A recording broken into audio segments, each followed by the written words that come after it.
नमस्कार दोस्तों। उत्तर प्रदेश में 7 विधायक समाजवादी पार्टी का साथ छोड़कर गए और राज्यसभा के चुनाव में भारतीय जनता पार्टी को वोट किया। लेकिन क्या भारतीय जनता पार्टी को वोट करने वाले ये विधायक फ्री फंड में भारतीय जनता पार्टी के साथ चले गए? सिर्फ और सिर्फ अंतरात्मा की आवाज़ पर भारतीय जनता पार्टी के साथ चले गए, या फिर कोई सेटिंग गेटिंग का खेल हुआ है, या बंद कमरों में मीटिंग हुई है? किसके आवाज़ पर चर्चा हुई है? किसके आवाज़ पर पिछले 6 महीने से इस बारे में बैठकें चल रही थीं, ये बातचीत चल रही थी? और जब अखिलेश यादव इधर अपना डिनर प्रोग्राम रखे हुए थे, विधायकों के साथ चर्चा कर रहे थे, तो दूसरी तरफ योगी आदित्यनाथ के उस बंद कमरे में कौन कौन मौजूद था जिससे ये कहा गया कि कल आपको भारतीय जनता पार्टी के लिए वोट करना है, अखिलेश यादव को धोखा देना है?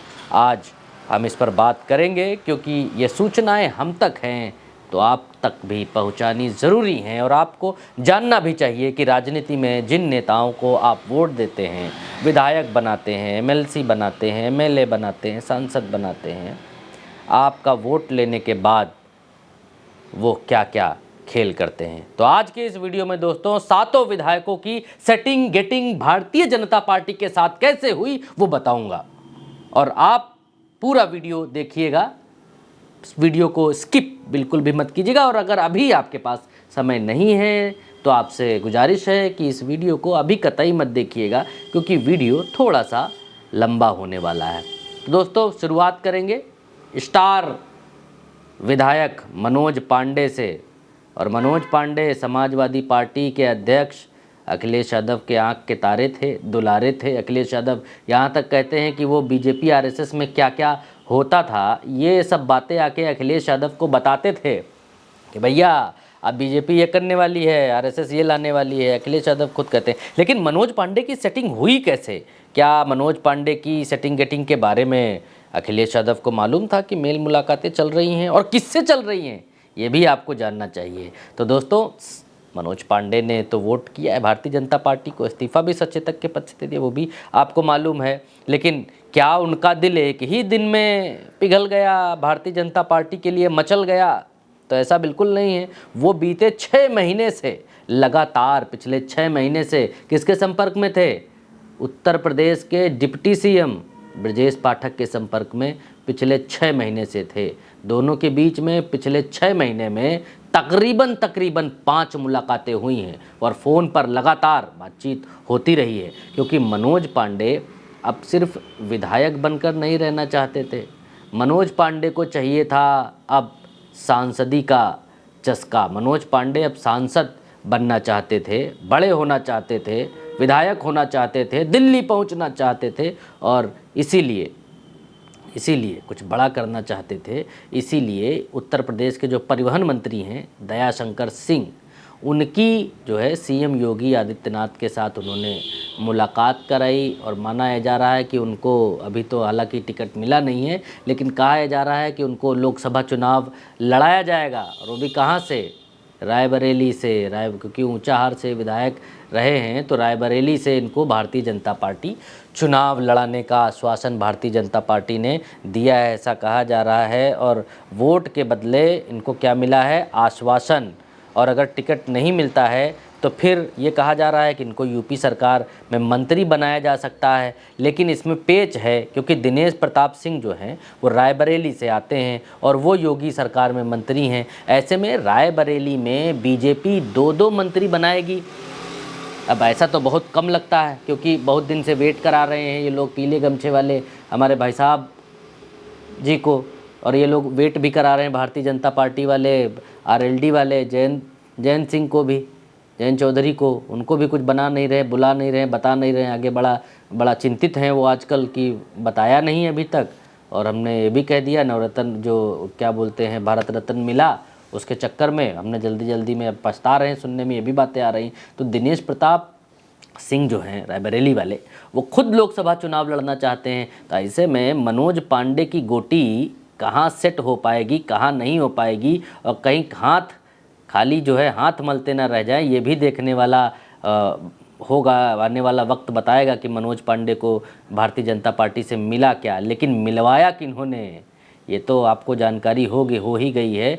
ब्रजेश पाठक ने शुरुआती कोशिश की और बची कुची जो कोर कसर थी वो दयाशंकर ने पूरी की। उत्तर प्रदेश के मिनिस्टर हैं, तोड़फोड़ विशेषज्ञ माने जाते हैं दयाशंकर सिंह। और अब दूसरे नंबर के जो अखिलेश यादव को धोखा देकर भारतीय जनता पार्टी में को वोट देने वाले हैं, उनका नाम है राकेश प्रताप सिंह। और ये भारतीय जनता पार्टी में कैसे गए, उनकी कहानी भी इंटरेस्टिंग कम नहीं है। राकेश प्रताप सिंह जो हैं अमेठी के गौरीगंज से विधायक हैं, और राकेश प्रताप सिंह जो है नगर पालिका प्रत्याशी जो हैं वो रश्मि सिंह जो हैं, रश्मि सिंह के पति जो हैं दीपक सिंह, उनकी इन्होंने कुछ समय पहले की थी पिटाई, और ये मामला उनके लिए जो है परेशानी बढ़ाने लगा था। राकेश प्रताप सिंह बीजेपी की मदद करने में ही इसीलिए इन्होंने अपनी भलाई समझी कि कहीं इसको तूल ना पकड़ा दें ज़्यादा ये लोग, तो मामला इधर उधर का हो जाए और बैठे बैठाए कुछ और ही बनने लग जाए, तो इसीलिए इन्होंने इधर आना आवश्यक समझा। तीसरा जो नाम है भाई साहब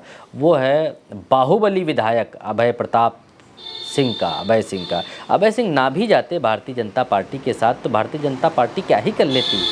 बाहुबली हैं, नहीं भी जा सकते थे, रह सकते थे अब, लेकिन ऐसे बाहुबली लोग भी समय पर गच्चा देने लग जाएंगे तो फिर इतिहास क्या ही याद रखेगा बाहुबलियों का नाम। तो अभय सिंह पर जो है उनकी क्या दिक्कत थी, परेशानी थी, क्या डील हुई, ये भी समझ लीजिए, ये भी बताना ज़रूरी है। अभय सिंह जो हैं इनके ऊपर कई आपराधिक जो है मुकदमे हैं, और अभी कुछ दिन पहले ही जो है इनके साले संदीप कुमार जो हैं, और संदीप कुमार सिंह इनके जो साले हैं, उनको एसटीएफ ने फर्जी जो दस्तावेज हैं वो उसके ज़रिए गन का लाइसेंस बनवाने का जो है अवैध ढंग से हथियार रखने का खरीदने के मामले में उनको गिरफ्तार किया था। अभय सिंह ने अपने साले को बचाने और खुद पर जो आपराधिक मुकदमे हैं दोस्तों उनसे राहत पाने के लिए कहा जा रहा है भारतीय जनता पार्टी के प्रत्याशी संजय सेठ जो है उनको वोट दे मारा है। और जो है संजय सेठ की मदद जो है उनके दोस्त एक और हैं राकेश प्रताप सिंह, उन्होंने भी किया। अभय सिंह और राकेश प्रताप सिंह इस पाले में लाने के लिए पीछे संजय सेठ जो हैं इनसे कई मीटिंगें इन लोगों ने की दयाशंकर सिंह के घर पे, ये भी जो है खबरें आ रही हैं। और इनको समाजवादी पार्टी से हटाने के पीछे जो है संजय सेठ का जो हाथ माना जा रहा है। डायरेक्टली कई बार मुलाकातें की, ऐसी खबरें सामने आ रही हैं। और सरोजनी नगर के जो विधायक हैं राजेश्वर सिंह, इनका भी इसके पीछे पूरा हाथ है। राजेश्वर सिंह, दयाशंकर और ये जो दो लोग गए हैं, और संजय सेठ तो कई बार जो है सरोजनी नगर में वहीं दयाशंकर जी के घर से आते थे, वहीं से वापस चले जाते थे, और वहीं से जो है बातचीत होती थी कि वोट मांगने की बात या फिर जो भी लेन देन की बातें हुई हों, भगवान जाने क्या लिया क्या दिया। लेकिन जो सामने दिखाई देता है, जो दस्तावेज़ों में दिखाई देता है, वो हम आपको बता रहे हैं। और जलालपुर के जो विधायक हैं राकेश पांडे के बेटे जो हैं वो रितेश पांडे, वो तो पहले से ही भारतीय जनता पार्टी, रितेश पांडे सांसद हैं, भारतीय जनता पार्टी में हैं और शामिल हो चुके हैं। राकेश पांडे शुरू से ही लोग कह रहे थे कि चले जाएंगे बीजेपी में, बेटे चले गए हैं तो ये भी चले जाएंगे। राकेश पांडे को ब्रजेश पाठक ने ही संदेशा भिजवाया, मैसेज किया कि ब्रजेश पाठक खुद जो है पुराने बसपाई रहे हैं तो जानते हैं कौन कितनी जल्दी आ सकता है, कौन नहीं आ सकता है। सारे सियासत के दांव पेच ब्रजेश पाठक जानते हैं, माहिर आदमी हैं, डिप्टी सीएम हैं। और ब्रजेश पाठक ने ही ये सब तय तोड़ करवाया इन लोगों के बीच में। पहली कड़ी ब्रजेश पाठक रहे, दूसरी कड़ी दयाशंकर रहे, तीसरी कड़ी राजेश्वर रहे, और चौथी कड़ी तो वोट मांगने वाले संजय सेठ भाई साहब ही हैं। क्या क्या करना है क्या नहीं करना है वो जानते हैं। तो राकेश पांडे के बेटे रितेश पांडे को जो है इसका गिफ्ट मिलेगा। बीजेपी उनको अंबेडकर नगर से लोकसभा चुनाव लड़वा सकती है। अब इसमें जो अगला नाम है दोस्तों, वो अगला नाम है पूजा पाल का। पूजा पाल को तो आप जानते ही हैं, पूजा पाल मरहूम राजू पाल जी की पत्नी है। राजू पाल की हत्या हो गई थी। पूजा पाल मनोज पांडे की करीबी रही हैं, उनसे काफ़ी अच्छे रिश्ते हैं उनके। और प्रयागराज में उमेश पाल हत्याकांड के बाद से ही लगातार बीजेपी नेताओं के संपर्क में पूजा पाल रही हैं। पूजा पाल सरकार से अपनी सुरक्षा बढ़ाने की गुहार कई बार लगा चुकी थी और इसीलिए कई बार वो सीएम योगी आदित्यनाथ से भी मुलाकात कर चुकी थी। मनोज पांडे ने ही राज्यसभा चुनाव की वोटिंग से पहले पूजा पाल से मुलाकात की थी और सीएम योगी से भी उनकी मुलाकात करवाई थी। चर्चा है कि पूजा पाल को सुरक्षा तो अब मिलेगी ही मिलेगी वोट देने के बदले में, इसके साथ बीजेपी उनको बड़ी जिम्मेदारी भी दे सकती है। अब वो जिम्मेदारी कितनी बड़ी होगी इसके लिए अभी थोड़ा इंतज़ार करना चाहिए। तो क्रॉस वोटिंग करने वाले विधायकों में काल्पी के विधायक विनोद चतुर्वेदी भी हैं। पिछले साल दिसंबर में जालौन में करोड़ों की ज़मीन हड़पने के मामले में उनके बेटे पर बड़ी कार्रवाई हुई थी दोस्तों। कोर्ट के आदेश पर सपा विधायक विनोद चतुर्वेदी के बेटे समेत जो है वो 13 लोगों के खिलाफ केस दर्ज हुआ था। इन पर वसीयत के कागज़ों में जालसाजी करके संपत्ति हथियाने का आरोप लगा था। यानी कार्रवाई के दबाव में उन्होंने भाजपा के खेमे में जाने का फैसला जो है वो कर लिया। और बदायूं के बिसौली से सपा विधायक आशुतोष मौर्य भी बीजेपी के पक्ष में वोटिंग इन्होंने की है। इनको अपने इस पाले में लाए वित्त मंत्री सुरेश खन्ना। हुआ ये कि सोमवार की रात थी दोस्तों और उसी रात में आशुतोष मौर्य सुरेश खन्ना के लखनऊ वाले आवास पर पहुंचे और यही रात का खाना खाया उनके घर पर ही और सुबह का नाश्ता भी वहीं किया और यहीं से वोट डालने के लिए विधानसभा निकल लिए, विधानसभा पहुंच गए। तो दोस्तों अब ये खबर इसमें निकल कर ये आ रही है कि आशुतोष मौर्य को बदायूं सीट से लोकसभा टिकट दिया जा सकता है। यानी शिवपाल सिंह यादव के सामने चुनाव लड़ सकते हैं ये महाशय। और शिवपाल सिंह यादव के सामने चुनाव लड़ेंगे तो कैसे खड़े होंगे, क्या इनको भारतीय जनता पार्टी बलि का बकरा बनाने वाली है इन सब लोगों को। और एक बात और है कि क्या इन सब लोगों को जो अपने पीले गमछे वाले भाई साहब को, सुभाषपा वाले भाई साहब को अभी मंत्रिमंडल में नहीं जो लोग ले रहे हैं, जो लोग वेट इतना करा रहे हैं जयंत चौधरी को, तुरंत तत्काल उनको तो शामिल करा लेना चाहिए था, गठबंधन कर लेना चाहिए था, लेकिन नहीं लिया। इतने समय से वेट कर रहे हैं। जिन लोगों ने अपर्णा यादव को अभी तक कुछ नहीं दिया, इतने समय से बेचारी वो वेट कर रही हैं। डिज़र्विंग हैं अपर्णा यादव, इतनी मेहनत करती हैं, मेहनती ईमानदार नेता हैं वो, उनके भीतर पॉलिटिक्स का जुनून है। उनको जब अभी तक कुछ नहीं दिया है, सिर्फ काम काम काम और काम करवा रहे हैं। और इसमें भी प्रियंका मौर्य, याद करिएगा प्रियंका मौर्य जो कि कांग्रेस की पोस्टर गर्ल कही जाती थी, कांग्रेस के पोस्टर पर उनकी तस्वीर थी। जब उनको कांग्रेस ने टिकट नहीं दिया तो वो भारतीय जनता पार्टी में आईं। भारतीय जनता पार्टी में आने के बाद भारतीय जनता पार्टी की कार्यकर्ता बनी, तब से वो कार्यकर्ता ही हैं। उनको भारतीय जनता पार्टी ने एक डग आगे नहीं बढ़ाया है, एक पद नहीं दिया है उनको। तो जब प्रियंका मौर्य का ये हाल है कांग्रेस से आने के बाद, भारतीय जनता पार्टी ने खूब टीवी शोज़ पर बिठवाकर उनसे कांग्रेस को गालियां दिलवाईं, जब उनका कुछ नहीं किया भारतीय जनता पार्टी ने, जब अपर्णा यादव का कुछ नहीं किया भारतीय जनता पार्टी ने, जब ओम प्रकाश राजभर का कुछ नहीं किया भारतीय जनता पार्टी ने, जब आरएलडी वाले भाई साहब जयंत चौधरी का कुछ नहीं किया भारतीय जनता पार्टी ने, तो क्या गारंटी है कि भारतीय जनता पार्टी इन 7 विधायकों से किए गए वादे, जो किए तो ज़रूर होंगे, इसमें तो कोई दो राय नहीं है, इन 7 विधायकों से किए गए वादे पूरे करेगी? कि इन 7 विधायकों के पास तो पार्टी भी नहीं है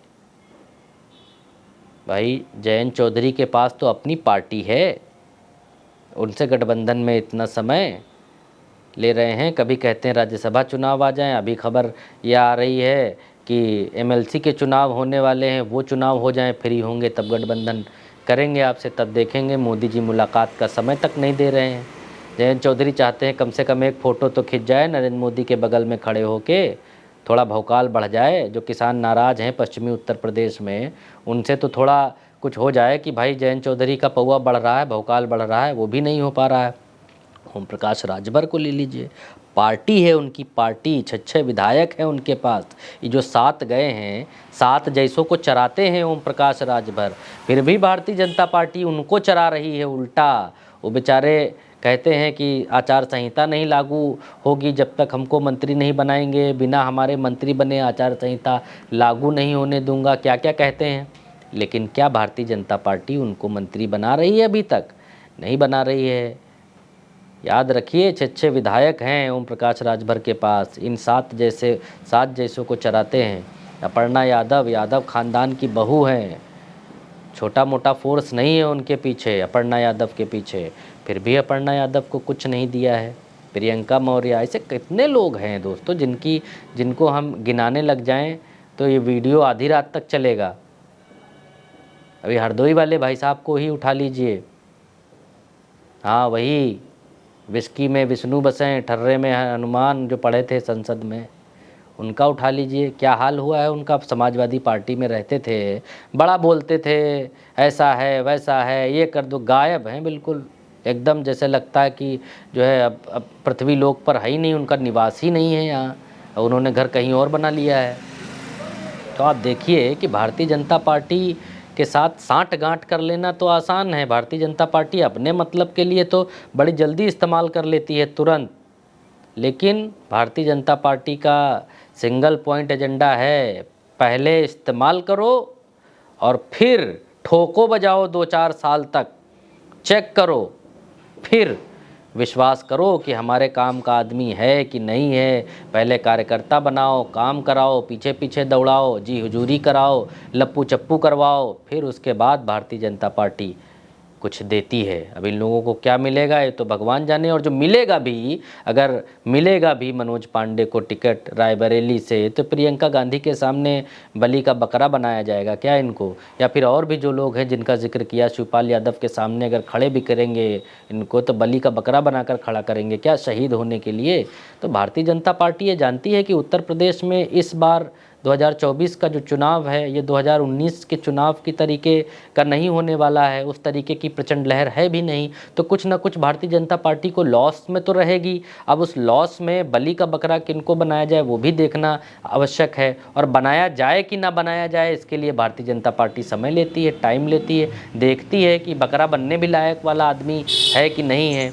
तो अब राज्यसभा के इस चुनाव में भारतीय जनता पार्टी के लिए वोटिंग करने के बाद इन लोगों को क्या इनाम मिलता है, हमने आपको इस वीडियो में बताया कि कहाँ कहाँ डील डन हुई, कहाँ कहाँ चीज़ें हुई और इनाम क्या मिलता है। तो आने वाला वक्त बताएगा। आपने इतना समय दिया दोस्तों इस वीडियो के लिए, यहाँ तक अगर आप पहुँचे हैं तो एक गुजारिश है लास्ट में कि वीडियो को देखा है आपने तो क्या सोचते हैं आप, इसके लिए कमेंट ज़रूर करिए। और अगर आपने सब्सक्राइब नहीं किया है यूट्यूब पर और आप हमारे वीडियोस देखते हैं तो सब्सक्राइब ज़रूर करिए, और अगर पहली बार देख रहे हैं तो सब्सक्राइब कर लीजिए, क्योंकि उल्टा चश्मा यूसी पर आपको गोदी मीडिया की तरह यहाँ पर प्रोपेगेंडा नहीं मिलेगा। यहाँ पर सत्ता पक्ष से सवाल होते हैं, और जिन लोगों को ये लगता है कि सत्ता पक्ष से सवाल नहीं होने चाहिए वो लोग छोड़कर जा भी सकते हैं।